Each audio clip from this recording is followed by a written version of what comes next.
Hello cadets, जय Hind to everyone. Once again, you're most welcome in your channel army boys ज्ञान सागर. I hope अभी आप B certificate and सी का form भर रहे होगे एग्जाम में, जो कि फरवरी मंथ में होगा.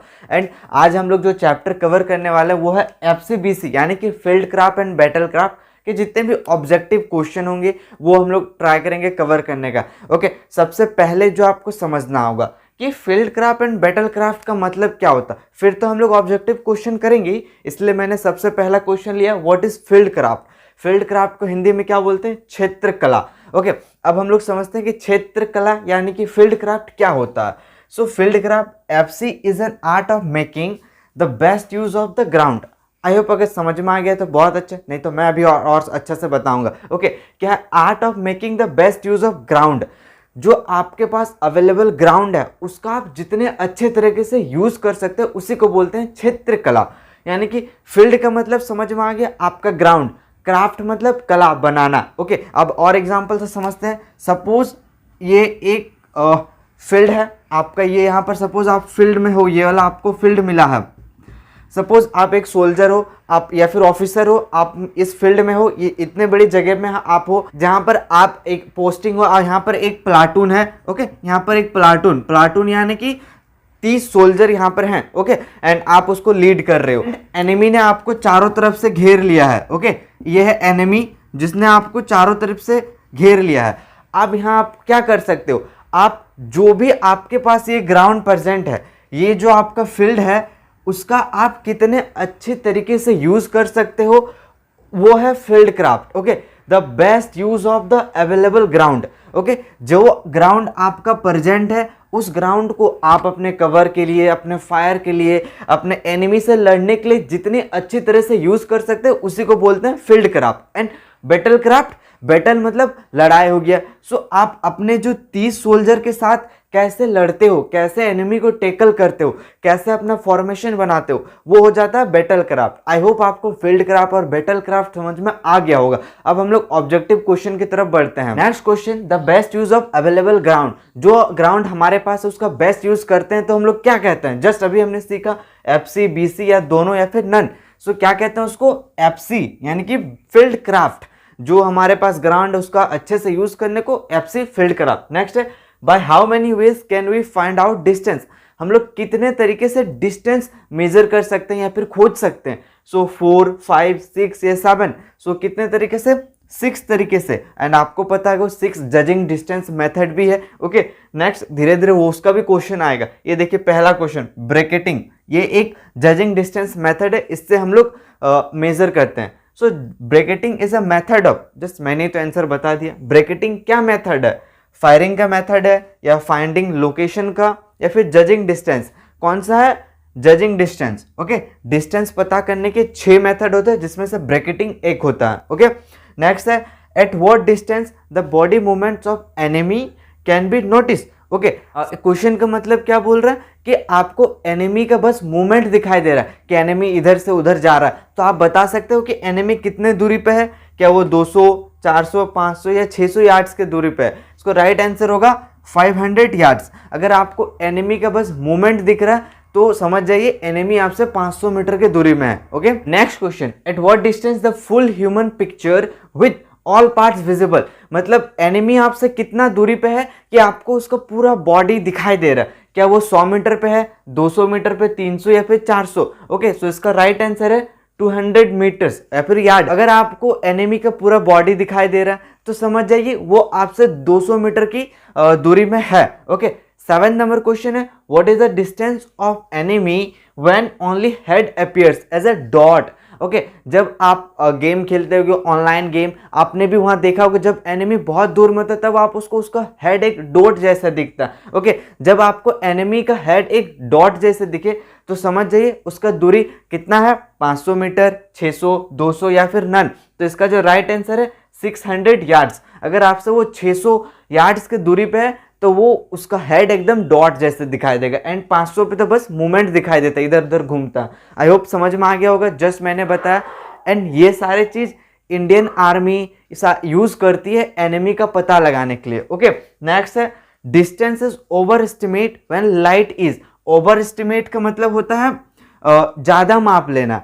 आप जब डिस्टेंस का अंदाज़ा लगाते हो तब कब आप डिस्टेंस को ज़्यादा माप दोगे। मान लीजिए आपको 100 मीटर मापना, आप 150 माप दोगे, 120, 30, तो वो कब करोगे? जब लाइट अच्छा होगा या लाइट खराब होगा या फिर दोनों। सो ओवर एस्टिमेट कब करते हैं? जब लाइट कम हो। ओके, यानी कि आप बोल सकते हो जब मौसम अच्छा ना हो। सो उस समय जो भी आप डिस्टेंस मेजर करते हैं वो अक्सर ओवर एस्टिमेट होता है, जरूरत से ज़्यादा मापा जाता है। Okay, next, dash knot is use to join two ropes of unequal thickness. दो रोप है जिसका मोटाई अलग अलग है, उस तरह के नोट को जोड़ने के लिए कौन सा ये यूज करते हैं हम लोग? थंब नॉट या फिर सीट बैंड या फिर बॉट नॉट। सो इसका जो राइट आंसर है वो है सीट बैंड। ओके, जो सीट बैंड का यूज करते हैं हम लोग दो अनइक्वल रॉप को जोड़ने के लिए। 10 नंबर क्वेश्चन क्या है? We take maximum and minimum estimation of distance and then average. इसका मतलब है जब हम लोग डिस्टेंस मेजर करते हैं तब हम लोग मिनिमम और मैक्सिमम उसको मानते हैं और फिर उसका एवरेज करते हैं। तो बताइए ये कौन सा डिस्टेंस मेथड है? ऑप्शन आपका है यूनिट मेजरमेंट या फिर हाल्विंग या ब्रैकेटिंग या की रेंज मेथड। हम लोग कौन से मेथड में ऐसा करते हैं? पहले मैक्सिमम मिनिमम ले लेते हैं फिर उसका एवरेज। तो राइट आंसर है ब्रैकेटिंग। जो ये ब्रैकेटिंग है इसमें हम लोग मैक्सिमम लेते हैं प्लस मिनिमम एंड फिर उस दोनों का एवरेज कर देते हैं। तो हमारा ब्रैकेटिंग मेथड से डिस्टेंस निकल जाता है एंड ये चारों ही जजिंग डिस्टेंस के मेथड हैं। नेक्स्ट है distance are over estimate when the dash is in observer's eye. ये देखिए, जब हम लोग डिस्टेंस को ओवर एस्टिमेट कब कर देंगे? जब क्या हम लोग के आंखों के सामने हो। तो इसका आंसर है सन।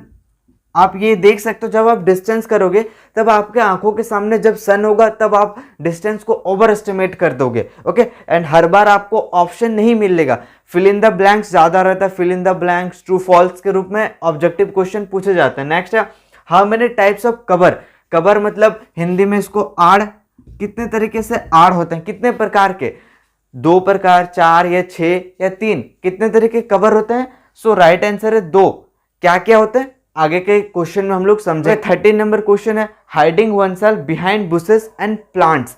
अपने आप को प्लांट और बुशेस मतलब झाड़ियों के पीछे छुपाना को क्या बोलते हैं? कवर फ्रॉम व्यू या कवर फ्रॉम फायर या फिर दोनों बोलते हैं। 2 तरीके से कवर होता है हमने सीखा। तो अपने आप को झाड़ियों के पीछे छुपाना को बोलते हैं कवर फ्रॉम व्यू। एनिमी के नज़र से बचने के लिए जब आप झाड़ी या फिर छोटे छोटे पौधों के पीछे छुपोगे तो उसको बोलते हैं cover from view. And next question हम लोग सीखेंगे कवर फ्रॉम फायर क्या होता है। Hiding one self behind a wall and a huge tree. अपने आप को एक दीवार के पीछे या एक बड़े ट्री के पीछे छुपाने को क्या बोलते हैं? कवर फ्रॉम व्यू या कवर फ्रॉम फायर या फिर दोनों बोलते हैं। सो कवर फ्रॉम व्यू मतलब होता है कि झाड़ी के प्लांट के छोटे छोटे पौधों के पीछे छुपाना। बट जब आप एनिमी अटैक कर रहा, फायर कर रहा, तब छुपने के लिए कवर फ्रॉम फायर यूज करते हैं। तब आप किसी दीवार के पीछे छुपते हो या फिर बड़े पेड़ के पीछे, तो उसको बोलते हैं cover from fire. I hope आपको दोनों टाइप समझ में आ गया होगा। नेक्स्ट 15 नंबर क्या है? डिस्टेंस और under estimate when light is. Under estimate का मतलब डिस्टेंस को हम लोग कब कम मेजर करते हैं। सो 15 नंबर का आंसर क्या होगा? जब लाइट बहुत ज़्यादा होगा। ओके, जब ब्राइट लाइट होगा यानी कि ज़्यादा। ओके, जब ज़्यादा लाइट होगा तब हम लोग डिस्टेंस को कम मापते हैं और कम लाइट में हम लोग डिस्टेंस को बहुत ज़्यादा माप देते हैं। ये हम लोग गलती करते हैं जब डिस्टेंस मेजरमेंट करते हैं। ओके, नेक्स्ट है dash ground that is hidden from observers view. मतलब आपके एनिमी की नज़र से कौन सा ग्राउंड छुपा हुआ रहता है। ओके, मतलब छुपा हुआ कि उस ग्राउंड को क्या बोलते हैं? वो होता है डेड ग्राउंड। ओके, जो डेड ग्राउंड है वो एनिमी के आईज या कि ऑब्जर्व व्यू से वो नहीं आता। ओके, अगर डेड ग्राउंड में आप छुपे हो। नेक्स्ट है dash method is also term as 100 yards method. Okay, 100 yards method किसको कहा जाता है? Unit measurement method. ओके, इसी में हम लोग 100 यार्ड को एक प्रेफरेंस मान के डिस्टेंस को मेजरमेंट करते हैं यूनिट मेजरमेंट मेथड में। नेक्स्ट है section is normally split into. आपने सेक्शन फॉर्मेशन पढ़ा है। सो उससे पहले हम लोग ये वाले क्वेश्चन कर लेते हैं। 19 number, there are dash types of section formation. कितने तरीके से सेक्शन फॉर्मेशन होते हैं? 5, 6, 4 या 7? सो राइट आंसर है 6।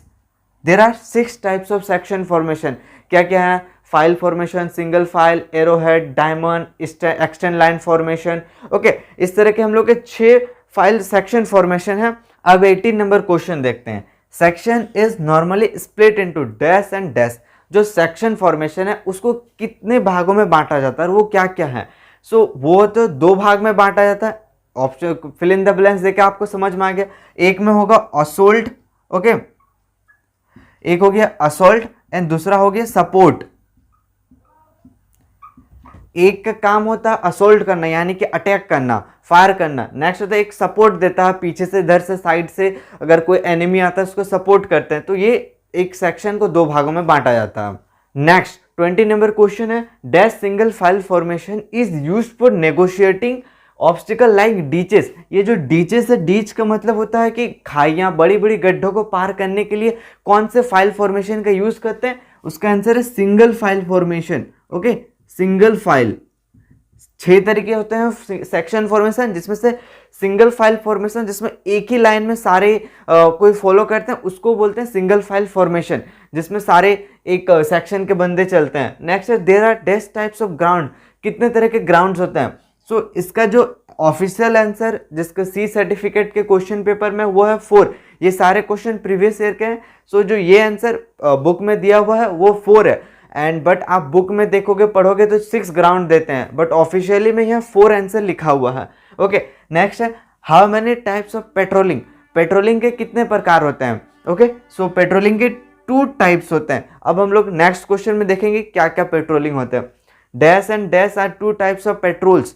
क्या और क्या 2 तरीके के पेट्रोल होते हैं? एक है तो रैकी, RACCE, रैकी। रैकी का मतलब होता है कि एनिमी के एरिया में जाके पेट्रोलिंग करना और इंफॉर्मेशन कलेक्ट करना। नेक्स्ट है प्रोटेक्टिव।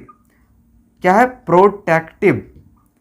प्रोटेक्टिव का मतलब होता है कि अपने इलाका को सेफ करना एनिमी के पेट्रोलिंग से। ओके, आई होप इसका मतलब समझ में आ गया।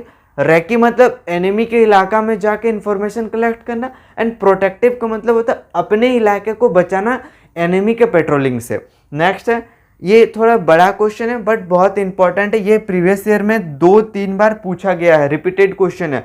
Dash denotes the area of ground for which fire unit is responsible and with in which it will engage target. मतलब एक ऐसा ग्राउंड जहां पर फायर टारगेट लगाया जाता है, जहां पर फायरिंग होता है, तो उसको बोलते हैं आर्क ऑफ फायर। ओके, ये बहुत ही इंपॉर्टेंट क्वेश्चन है, बहुत बार रिपीट हुआ। क्या बोलते हैं? Arc of fire. ऐसा जगह जहां पर फायर का लगाया जाता है टारगेट और फायरिंग होता। आई होप ये सारे समझ में आगे होंगे। स्टिल कोई डाउट है तो आप कमेंट कर सकते हो। हमारा नेक्स्ट क्वेश्चन 25 नंबर क्या है?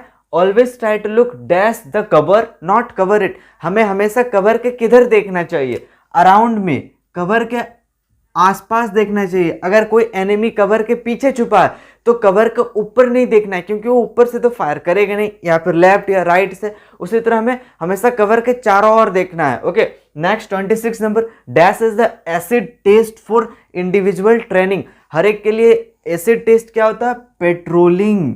ओके, पेट्रोलिंग एक ऐसा है चीज, यानी कि आप बोल सकते हो ट्रेनिंग में जो आप एसिड टेस्ट होता है, अग्नि परीक्षा। इसमें आप मर भी सकते हो क्योंकि आप एनिमी के इलाका में जाते हो इंफॉर्मेशन कलेक्ट करने के लिए। नेक्स्ट है 27 number, dash is the basic infantry tactics.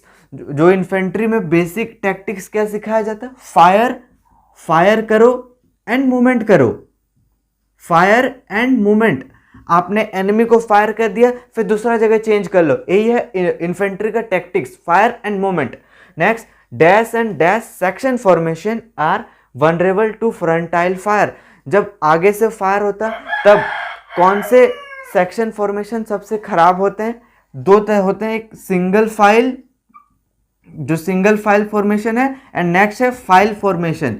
ये 2 फॉर्मेशन है जो जब आगे से फायर होते हैं तब ज़्यादा देर टिक नहीं पाते हैं। नेक्स्ट है cover from dash is often not cover from fire.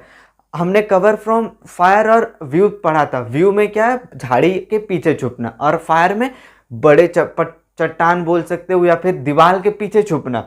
तो हम लोग हमेशा कंफ्यूजन रहते हैं कि जो कवर फ्रॉम व्यू है वही कवर फ्रॉम फायर है, बट व्यू क्या है? देखने से बचने के लिए, एंड फायर गोली से बचने के लिए। ओके, नेक्स्ट है effective range of 7.62 mm SLR।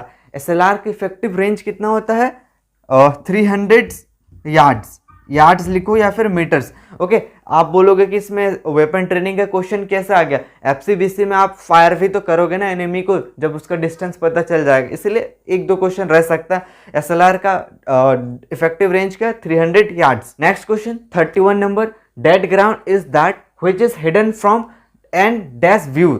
मतलब डेड ग्राउंड कैसा ग्राउंड होता है जो किसकी दृष्टि से छुपी हुई रहती है? सो ऑब्जर्वर। ओके, ऑब्जर्वर्स की दृष्टि से ये छुपा हुआ रहता है, उसको हम लोग डेड ग्राउंड बोलते हैं। आगे भी इस तरह का क्वेश्चन किए थे हमने। नेक्स्ट है 32 number, while on the move, जब हम लोग मार्च करते हैं या फिर चलते हैं, dash are the eyes and ears of the section. मतलब सेक्शन का क्या आईज होते हैं? सो स्काउट्स, जो स्काउट्स होते हैं वो एक सेक्शन के आंख और कान होते हैं जो हर एक इंफॉर्मेशन गैदर करते हैं।